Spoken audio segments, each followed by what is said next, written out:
Kazi yetu sisi ni kukuletea habari, matukio na simulizi pale tu zinapotokea. Tafadhali bonyeza maneno mekundu subscribe ili usipitwe na taarifa zetu. Mseto Media, together everywhere.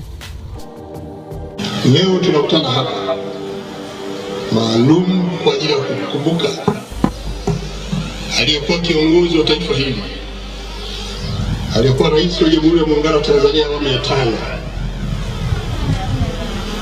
mpendwa wetu hayati Dr. John Pombe Magufuli. Baba wa taifa alipokuwa anahutubia taifa kwenye kifo cha aliyekuwa waziri mkuu hayati Edward Moringe Sokoine mwaka 1984, alisema tutamkumbuka marehemu Sokoine si tu kwa sababu alikuwa mchapakazi, kwa sababu wako watu ndio wanachapa kazi. Tutamkumbuka hayati Moringe Sokoine si tu kwa sababu ya akili yake, kwa sababu watu wengi wana akili zao, lakini tutamkumbuka Moringe hayati Sokoine kwa sababu alikuwa mzalendo. Wakati wale walikuwa wachapakazi na akili nyingi, hawakuwa wazalendo. Na tutamkumbuka Edward Moringe Sokoine kwa sababu alikuwa na busara, hekima katika kutekeleza wajibu wake. Wakati wengine walikuwa na ujinga kuchapa kazi, hawakutumia busara na hekima katika kufanya kazi zao. Naomba kunukuu, leo hii tuko hapa kwenye kumbukizi hii. Hatuwezi kujitenga na sifa hizi kwa hayati Dr. John Pombe Magufuli. Alikuwa mchapakazi, alikuwa na akili za ndani ya darasa, lakini pia hata nje katika kutekeleza majukumu yake. Alikuwa ni kiongozi mzalendo.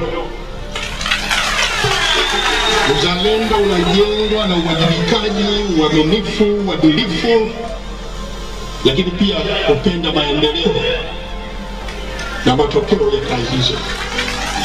Huo ndio uzalendo. Hayati yeye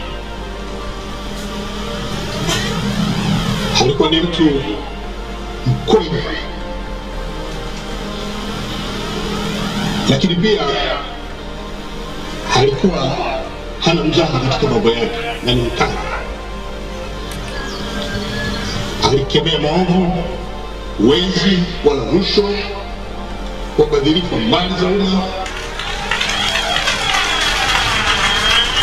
na yule ambaye hakufuata misingi hii aliachana naye. Huu ndio ulikuwa utaratibu wake. Leo pia tunamkumbuka hayati Dr. John Pombe Magufuli. Sisi ambao tulikuwa karibu naye tunaweza kushuhudia na kunufaika na busara zake na hekima zake katika kuongoza taifa hili, na hasa kutambua rasilimali za nchi na wananchi wenyewe na wanyonge wa kuwepo.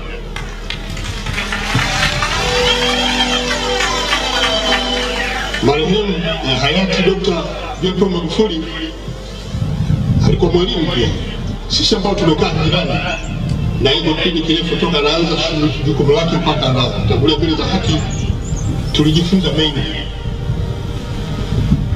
Tulikuwa na Mheshimiwa Dr. Samia Suluhu Hassan, Rais wa Jamhuri ya Muungano wa Tanzania sasa akiwa makamu wa rais, lakini ilikuwepo pia na mimi pia Mheshimiwa Dr. Mwinyi amefanya naye kazi, rais wa Zanzibar.